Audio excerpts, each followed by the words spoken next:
ধন্যবাদ সমস্ত দর্শকবৃন্দকে আমার চ্যানেলটিকে দেখবার জন্য। আজকের আমরা মূল বিষয়বস্তুতে আসি। যে সমস্ত ফার্মার ভাইরা আপনারা শীতকালে পোলট্রি চাষ করছেন, এই পোলট্রির সবথেকে বড় একটা রোগ হচ্ছে পোলট্রির শরীরে জল জমা। আজকের আমি সেই বিষয় নিয়ে আলোচনা করব যে কোন ওষুধ খাওয়ালে, কোন পদ্ধতিতে ব্রয়লার চাষ করলে আপনাদের ব্রয়লার গ্রোথ হবে এবং জল জমা রোগ থেকে আপনারা নিরাপদে থাকবেন। আজকের বলি, যে সমস্ত চাষি ভাইরা আপনারা পোলট্রি চাষ করছেন তারা ফার্মের চারিদিকে পর্দাটা সবসময় ফেলে রাখবেন, কারণ ঠান্ডা গরমে পোলট্রির জলটা জমে বেশি। এবং আজকের আমি আপনাদেরকে দেখিয়ে দেবো যে কোন ঔষধ খাওয়ালে আপনাদের পোলট্রির জল জমবে না, তাতে করে আপনারা লাভবান হবেন। কারণ এই জল জমা রোগটি এমনই একটি রোগ যে কোনো ফার্মারকে একবারে শেষ করে দিতে পারে। তবু আরও একবার বলে রাখি, যে সমস্ত নতুন ফার্মার ভাই আপনাদেরকে বারে বারে বলছি, আপনারা ব্যক্তিগতর থেকে প্রথমত কোম্পানির আন্ডারে করুন। একটা বছর অন্তত আপনাদের একটু অভিজ্ঞতা হয়ে যাক। এই অভিজ্ঞতার পরে আপনারা চেষ্টা করবেন যে নিজে করবেন। নিজে করলে তার যেমন লাভও আছে, আবার একদিক থেকে লসও আছে। তাই বলি, আজকের আমি একটা ওষুধ আপনাদের সামনে আমি তুলে ধরছি, স্ক্রিনে ছবিটা দেওয়া আছে, আপনারা দেখবেন। এই ওষুধটি খাওয়ালে তাহলে জল জমা রোগটা আর আসবে না, ঠিক আছে?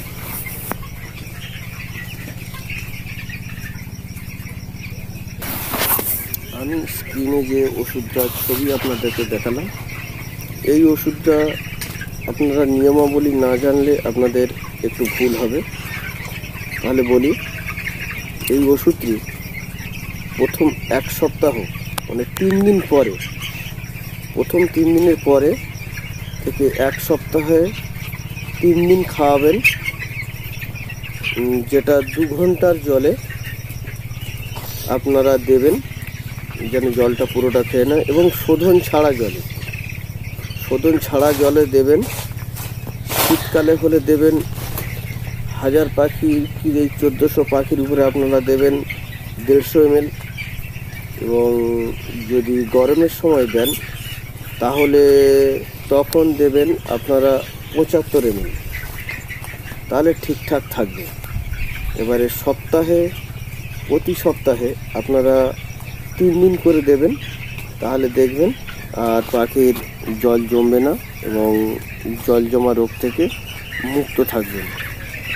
তবে বলি, এই ওষুধটা যারা ভালোভাবে বুঝতে পারেননি তারা আমার ডেসক্রিপশন বক্সে চলে যাবেন। ডেসক্রিপশন বক্সে গিয়ে আপনারা এই ওষুধের নামটা ওখানে দেওয়া আছে, আপনারা সুন্দরভাবে দেখে নিতে পারবেন। তবে বারে বারে আবারও বলি, আপনারা যেন ঠান্ডা গরম এই জিনিসটা যেন না হয়, পর্দাগুলো চারিদিকে ব্যবহার করবেন, ওষুধগুলো ঠিক নিয়ম মতো খাওয়াবেন। এবং ওষুধটি চেষ্টা করবেন আপনারা যাতে করে ঠিক বিকালের সময় দেওয়া যায়, মানে 2টোর পরে, তাহলে ওষুধটা খুব ভালো কাজ করবে। আর ওষুধটা আপনারা যে কোনো ফার্মেসিতে পেয়ে যাবেন। যদি কোনো ব্যক্তির অসুবিধা হয় এই ওষুধটি সম্পর্কে, আমার কমেন্ট বক্সে আপনারা কমেন্ট করতে পারবেন এবং আপনাদেরকে আমি আরও কিছু টিপস এরপরে দিয়ে দেবো, যাতে করে আপনারা আরও লাভবান হতে পারেন। তবে আবারও বলি, এই ফার্মার বন্ধুদেরকে, যারা আপনারা পোলট্রি করবে বলছেন, মনে মনে করছেন, করে ফেলুন। এতে লাভও আছে, লসও আছে।